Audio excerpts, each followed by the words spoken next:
Demonstrating that, trying to build a fire in a wet, soggy fire pit is one of the hardest things to do because obviously wet it's and wet. soggy. Who left it wet and soggy?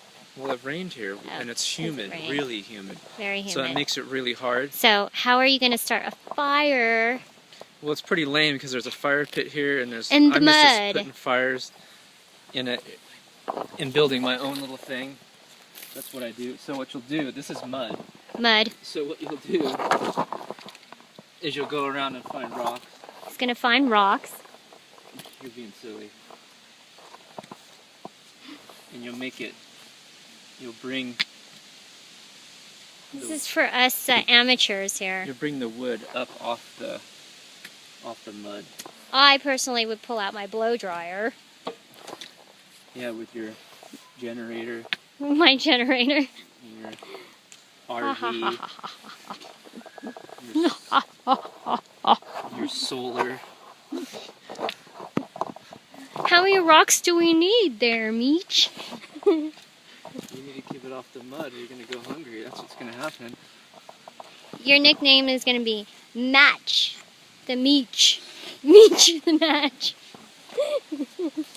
The Match guy. The Meech guy. Alright. Show us how to start a fire. I'm cold already. We're not even close yet. Oh. You got to make a platform here. Should we time you? You don't need to time me. Right. Well, you got less than an hour. Was it an hour where that guy, it took him like an hour to start a fire? Or is that when he was starting to light it? Yeah, that was an hour. I'm not going to mention who that is because he's a famous survivalist. What are we looking for now?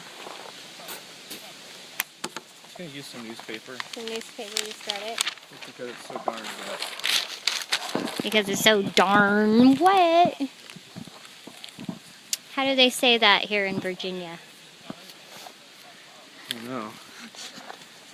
Darn soggy out.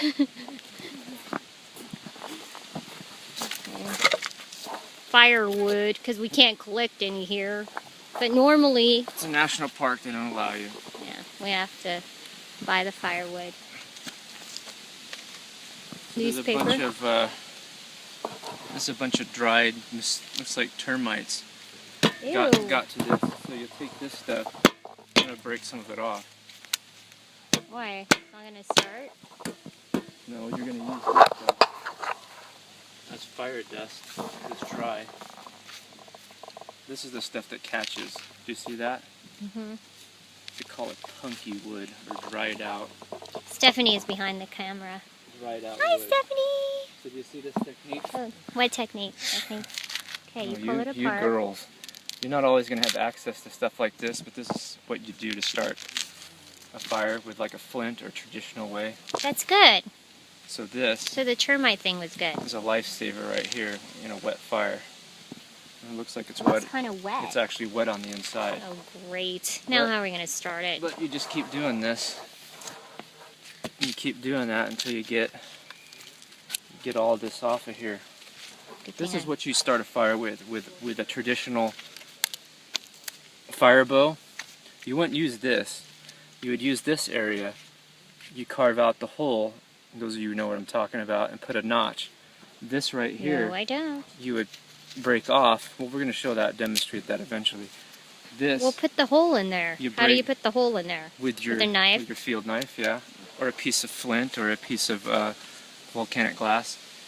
So all this stuff, you use this part as the part to start the fire with to get the spark and ember off of with your fire bow. Mm. I'll actually save a piece of this to see. We'll demonstrate that. Maybe I think we should. Maybe this week. It's crazy that that's all wet, but that's real life conditions. So should we cut until we start, or should we keep going? Well, you can cut. All right. Cut through then.